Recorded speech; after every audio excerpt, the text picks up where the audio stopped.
Masaka town is located in the central region near Lake Victoria, and it lies immediately below the equator. According to the 2002 census, Masaka district had 281,200 people, but the population is now estimated at 289,000, with a 3% population growth annually. Masaka Municipality is estimated to have 200,000 people. Masaka Municipality constituency has 135,038 registered voters. Tussling it out for the parliamentary seat here is Matthias Mpuga, a former Minister of Youth Affairs in Buganda Kingdom.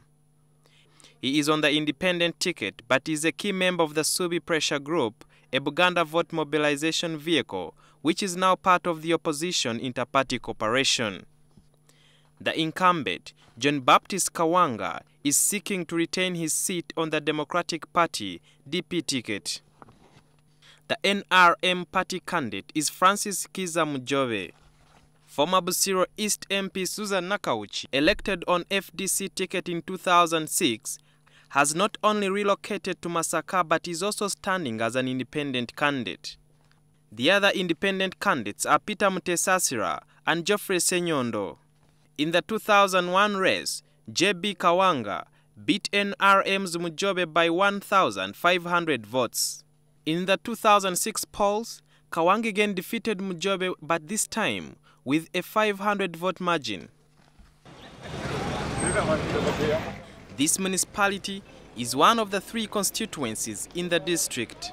The district covers an area of about 4,560 square kilometers, and 30 square kilometers of this is open water and swamps. The municipality has 3 divisions, namely Nyendo Osenyange, Katwe-Butego, and Kimanya Chabakuza.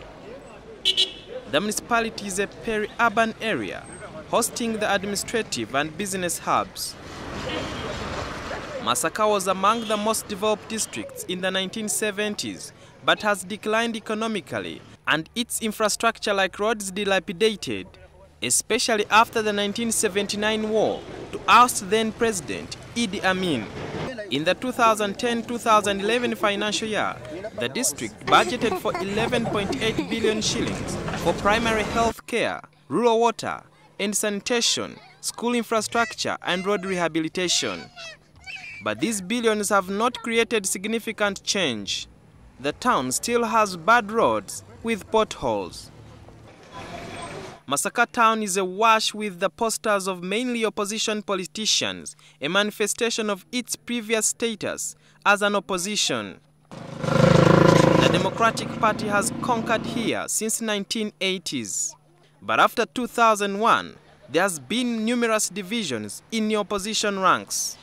65-year-old Francis Kiza feels the main problem for Masaka has been the rifts in political parties. He argued that if this is resolved, Masaka will do better in many aspects of life. I'm going to address it by creating a forum, which I call Masaka Development Forum. I will invite people of all trade, of all ethnicity, so that we sit together and plan for our city. During the day, Masaka Municipality is densely populated with people coming from neighboring districts. Coffee was once the biggest revenue earner to Masaka, but during the Amin regime, the farmers' cooperative unions were abolished, and from that time, the prices of coffee went very low in the market. But even after the change of government, the farmers here are still complaining. The prices have never appreciated again.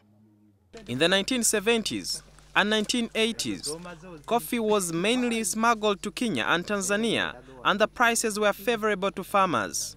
Even when the price is now at 1,500 shillings per kilo, it is still not enough, considering that the cash crop takes long to mature. Now many people have cleared their plantations and resorted to subsistence farming, mainly for food. But incumbent MP John Kawanga, who has represented the area for nearly 30 years, says he will continue lobbying government to reinstate farmers' cooperative unions, which will act as trade vehicles for the indigenous farmers. I've been addressing this time. I've been raising this matter in Parliament on very many occasions about cooperative societies and so on. I'll continue to do it. And it appears now government has appreciated that cooperative societies are important. A lot of stress has now been put on microfinances and whatnot.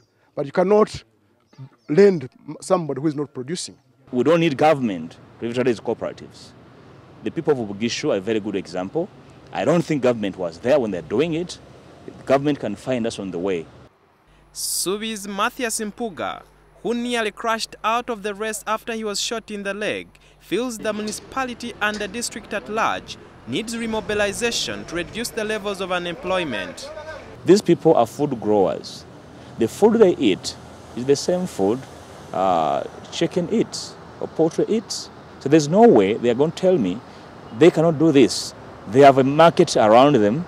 There are universities, there are secondary schools, there are tertiary institutions around Masaka. They need to feed these people.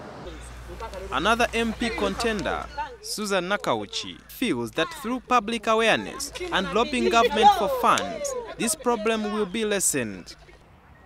I will use my position as an MP to advocate for the women's cause and to look for funding to make sure that we help the ladies who cannot afford, who are poor, and maybe to start self-help projects for the women. Being a swampy area, pineapples can grow here during the dry season, but even after harvesting, these people have no specific markets to sell their produce.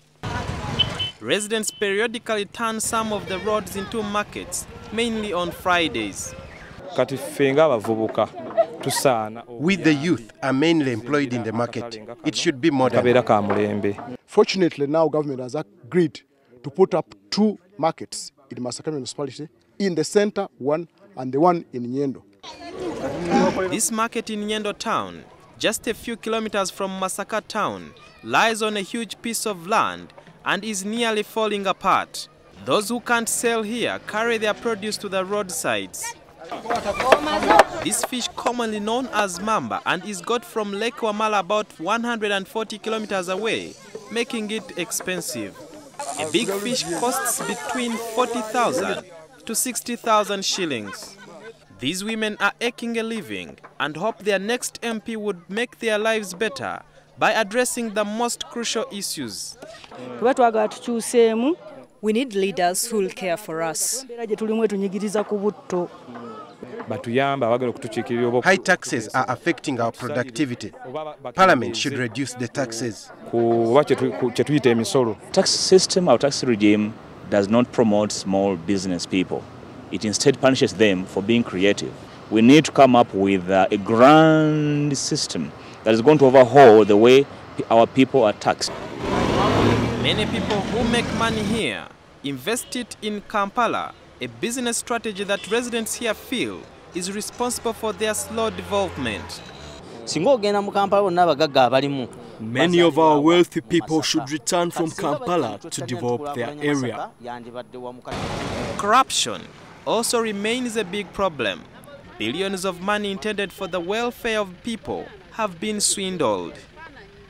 It's now up to the voters to cast their ballots basing on issues that will transform Masaka Municipality. Still Biaruhanga, NTV.